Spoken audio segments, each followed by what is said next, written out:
always hit an ace here. It's gonna hurt when the ace hits on the river. There it is. 6:45 in the evening. Sun's about to go down, but we're about to get in a tournament. That's right, Max Late Reg Wynn 1600 Mystery Bounty. Let's bag and tag 250K and get some mystery bounties on day 2.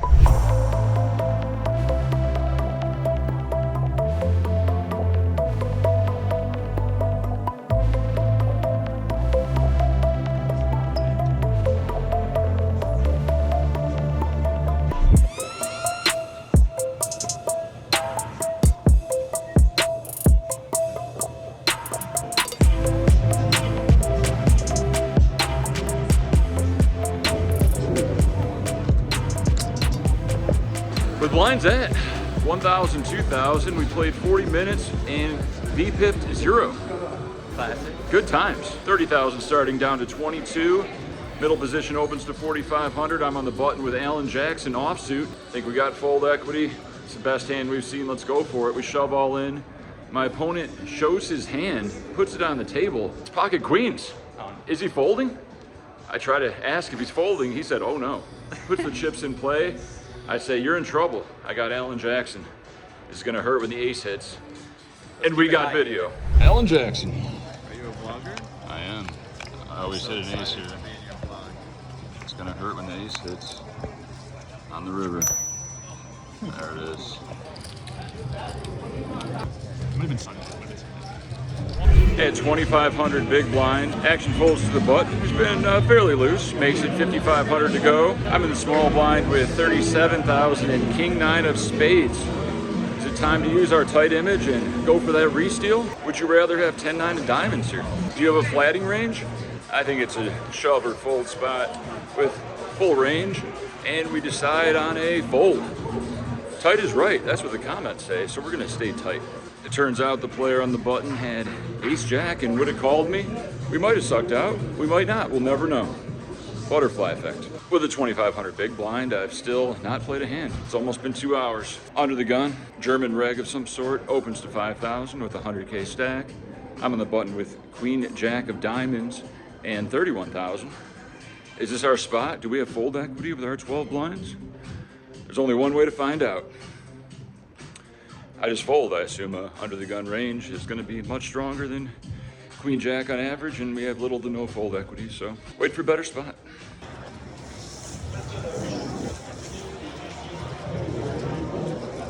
The first hand back from break.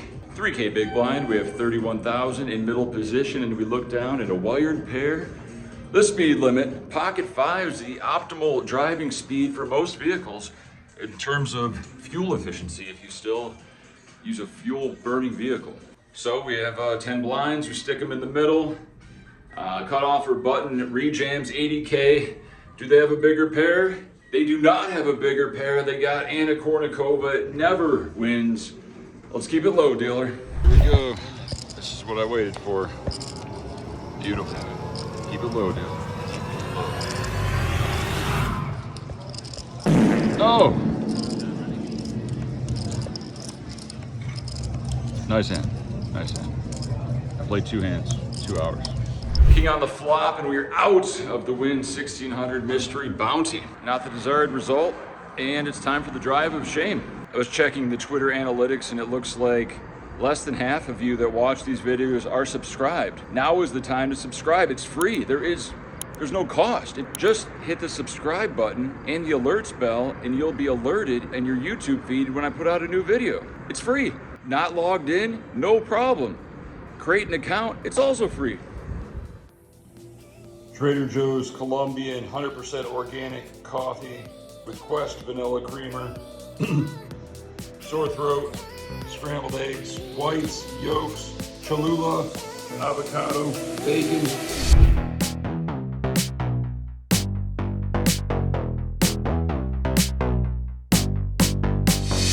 All right, hate to break it to you guys, but this is no longer a stereotype. If you are an owner of a Dodge Charger, you are a bad driver.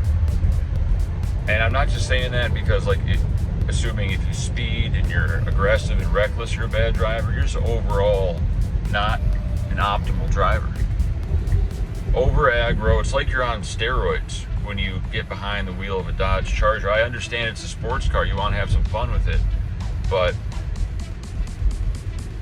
if I could hedge against insurance companies for car wrecks and shit, Dodge Charger's got to be one of the most accident-prone cars. Can someone look that up? Let me know in the comments. All right, a very difficult decision on what to do today. There's a $400 turbo bracelet event on WSOP.com that registers from 3:30 to 5:30. There's a Venetian 800 $200 bounty pre-money that registers till 5:55 p.m. There's the Wynn 1600 max late reg 7:30. So plan A is stay home and just focus on the 400 turbo and don't play live and rest up for day 2 of the main event. Plan B, drive to the Venetian, get here around 4 o'clock, $800 a pop until 5:55.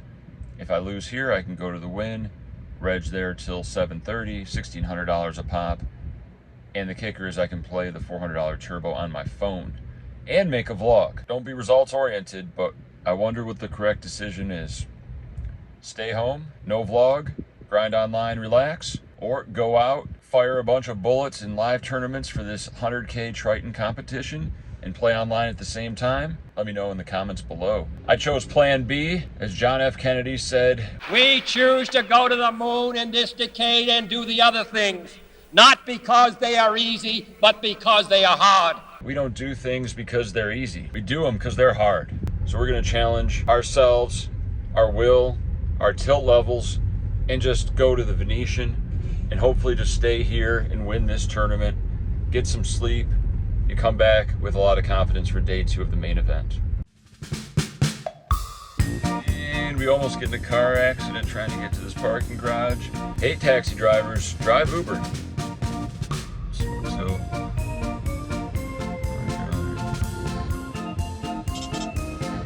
no U-turn, cabbies do it all the time, clog up this intersection.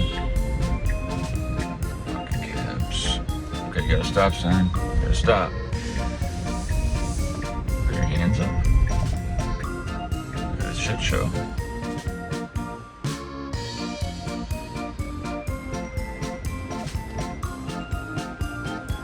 Why the fuck would they stop? There's no one in front of them. I don't want to turn corners. What is this? This might be the worst driver I've ever seen. They totally turn left right here. The place is booming. It's Thursday. One park. These guys.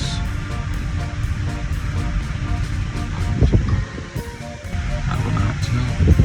Not tilt.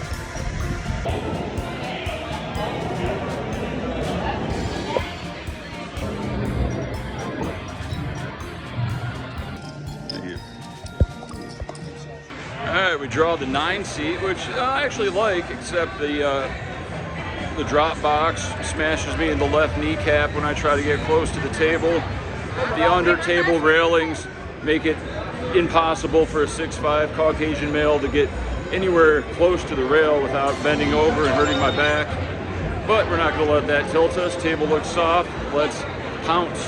We got a chronic limper in early position that we're going to try to attack. He makes it 2,500, I make it 8,000. We get a call from the blind and he calls 996 flop. Of course, we got the old 10-6 of hearts.